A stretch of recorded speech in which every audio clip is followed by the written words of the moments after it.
Hello everyone, JW advance 2025 paper 2 का ये सम चलिए सॉल्व करते हैं। A hydrogen atom initially at rest in the ground state absorbs a photon of frequency nu1 and ejects the electron with a kinetic energy of 10 eV। एक basic energy balance बनेगा यहाँ पर। अगर फोटोन का frequency nu1 था तो photon का energy रहेगा h nu1 और ईवी में लिखेगा तो h nu1 अपॉन ई। फोटोन प्रोवाइड कर रहा था एनर्जी फॉर टू पर्पसेस। एक तो इलेक्ट्रॉन को बाहर निकालने के लिए, it was a hydrogen atom in the ground state, तो इलेक्ट्रॉन को ग्राउंड स्टेट हाइड्रोजन एटम से बाहर निकलने के लिए एनर्जी लगेगा 13.6 eV। ये उस फोटोन ने प्रोवाइड किया था। एडिशनली इलेक्ट्रॉन ने कैरी किया काइनेटिक एनर्जी ऑफ 10 eV, तो ये भी उस फोटोन से ही आया। तो बेसिकली फोटोन का टोटल एनर्जी रहेगा 13.6 eV which was used for removing the electron plus 10 eV that the electron carried as kinetic energy after it came out। तो h nu1 upon e, this is going to be 23.6 eV। ये तेरे photon का energy रहेगा। अब question आगे पढ़। The electron then combines with a positron at rest to form a positronium atom in the ground state and simultaneously emit another photon of frequency nu2। Okay, the center of mass of the resulting positron atom moves with a kinetic energy of 5 eV। It is given that the positron has the same mass as that of electron and the positronium atom can be considered as a Bohr atom in which the electron and positron orbit around their center of mass।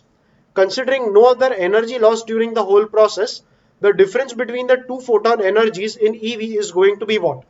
I have taken that sum from section 3 of the paper where the answer is a numerical value और जो भी answer मिलेगा इसे round of करना पड़ेगा हमें 2 decimal places तक। So let's begin solving. इन्होंने पूछा difference between the two photon energies, मतलब h nu1 upon e minus h nu2 upon e, इसका वैल्यू हमें ढूंढना होगा और यही होगा हमारा आंसर फॉर दिस पर्टिकुलर सम। अब h nu1 अपॉन e का वैल्यू 23.6 eV है, ये तो हमें मिल चुका है। h nu2 अपॉन e निकालने के लिए जो सेकंड सेटअप था उसका एनर्जी बैलेंस बना दे। जो 10 eV का इलेक्ट्रॉन निकला था वही इलेक्ट्रॉन कंबाइन होने वाला है पॉजिट्रॉन के साथ और ये दोनों आपस में एक सिस्टम बनाएंगे which will be a hydrogen like atom. तो ये अगर पॉजिट्रॉन मान लेगा E प्लस, इससे थोड़े डिस्टेंस पे मान ले इलेक्ट्रॉन है E माइनस, ये दोनों पार्टिकल्स अपने सेंटर ऑफ मास के अबाउट रिवॉल्व करेंगे। सो लेट अस से सेंटर ऑफ मास यहां पर है और रेवोल्यूशन कुछ ऐसा होगा। अब इस टाइप के रेवोल्यूशन में जो टर्म हम कंसिडर करेंगे that will be reduced mass and not the original mass. Reduced mass का फॉर्मूला रहता है m equal to m1 m2 upon m1 plus m2। So let's call it m reduced m red, और अगर m1 m2 upon m1 plus m2, m1 equal to m2 equal to m ले ले, because electron and positron का mass same होता है, ये भी इन्होंने क्वेश्चन में बोला है। It is said over here that positron has the same mass as that of electron.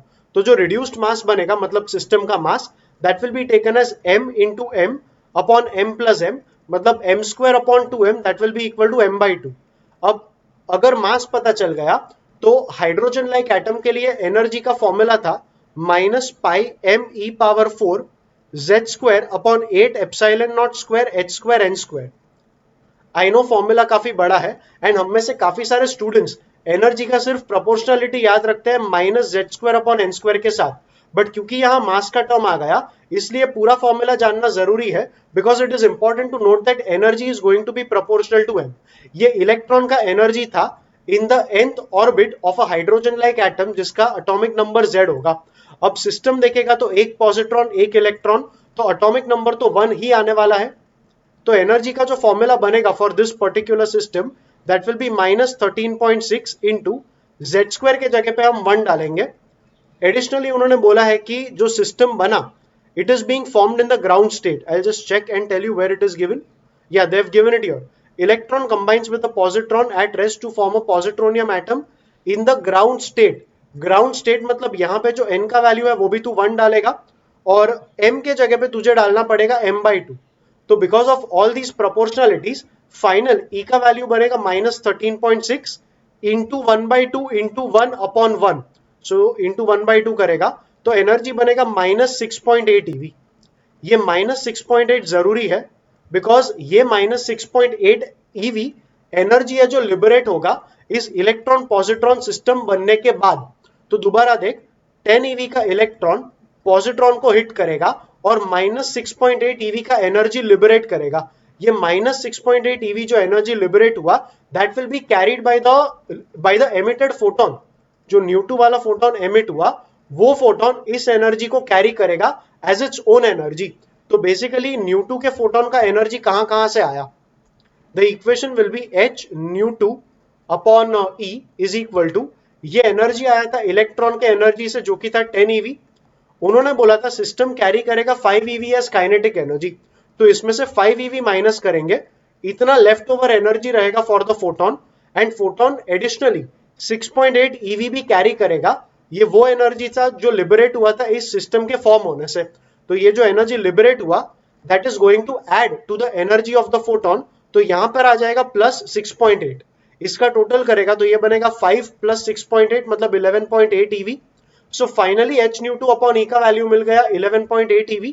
We will put it right here, तो h न्यू1 अपॉन E मतलब 23.6 eV माइनस h न्यू2 upon E, we just got it as 11.8 eV।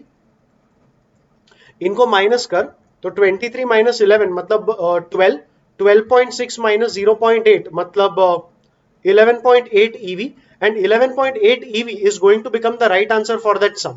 Sorry, 11.8 official answer की देख ले, yes, something between 11.7 and 11.9, तो 11.8 eV becomes the correct answer for this question.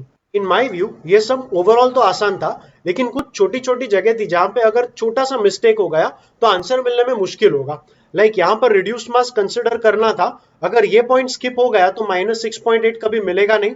Additionally ये energy equations लिखते time अगर कहीं प्लस का माइनस या माइनस का प्लस हो गया तो भी आंसर मिलने में थोड़ा प्रॉब्लम होगा। Otherwise the sum seemed quite easy. ये सम तुम्हें कैसा लगा कमेंट करके जरूर बताना। वीडियो को लाइक और चैनल को सब्सक्राइब करना। इस पूरे पेपर का प्लेलिस्ट नीचे डिस्क्रिप्शन में मिल जाएगा, उसे भी जरूर चेकआउट करना। हम मिलेंगे अगले वीडियो में।